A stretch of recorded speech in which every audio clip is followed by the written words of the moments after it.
It was off the coast and in the shallows where the real work of Operation Market Time took place. One task remained constant: the never-ending search for communist supplies and personnel.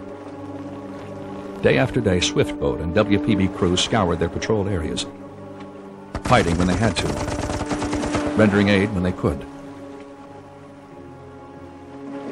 During the dry season, they roasted under the Southeast Asian sun, battling pounding seas and torrential rains during the monsoon.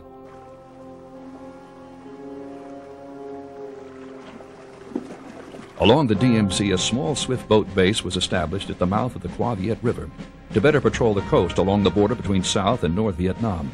Well within range of North Vietnamese artillery, the sailors of Coastal Division 14 faced danger not only from enemy fire, but from the sea itself. We had 4 boats up there, and 1 week we lost 2 of them. Not to enemy fire, but to the surf. And I was the first one to encounter a bad day of surf, and I was driving the boat in, and the surf was running maybe 15, 18 feet.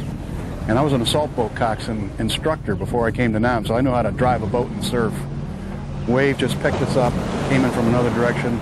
We were screaming down it, nose first like this, starting to broach to the left like that. I just throttles full, one port full ahead, starboard full of stern, wheel full right. The whole boat was just shuddering and screaming. Those beautiful engines, man, they were hanging in there going like mad.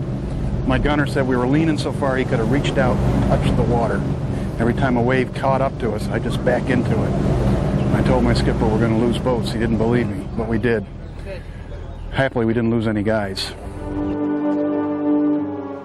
The number of vessels searched rose from hundreds into the thousands, then into the tens of thousands. Reactions on the part of the Vietnamese whose boats were stopped ranged from cooperative and friendly to hostile and sullen. Every boarding held the potential for a firefight.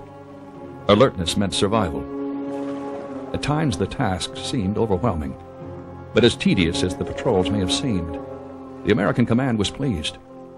Market Time operation was so well organized, with 100 swift boats, appropriate tenders and so forth, and helicopters were integrated into that.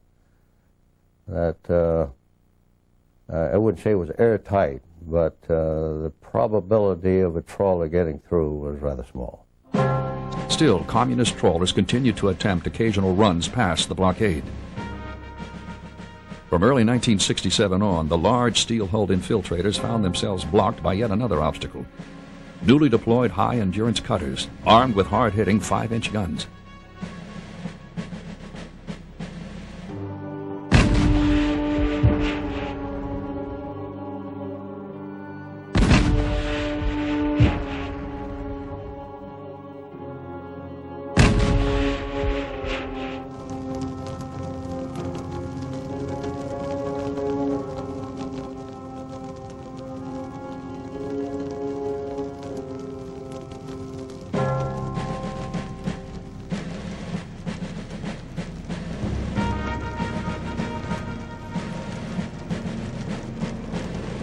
Another enemy gunrunner ran afoul of TF-115 on June 12, 1967, when patrol planes spotted a suspicious trawler 40 miles off the coast heading south.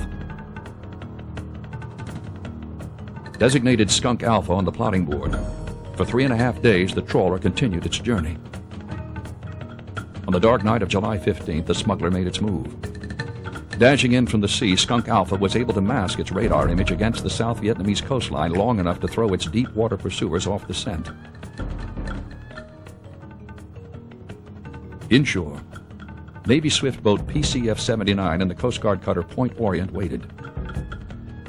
PCF-79 found the smuggler first, but the heavily armed Skunk Alpha wasn't giving up without a fight.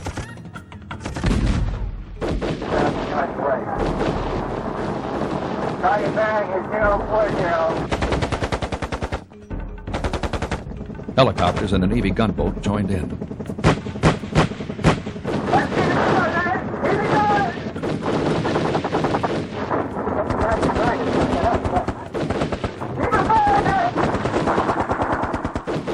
Finally, a well-placed mortar round from PCF-79 brought the gunrunner to bay.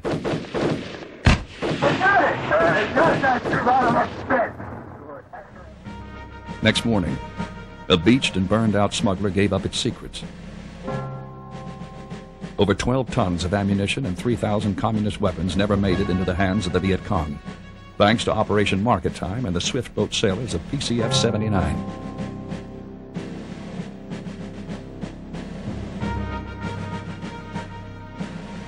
Six months later, during the Communist Tet Offensive of 1968, 4 more trawlers tried their luck at running the Market Time blockade.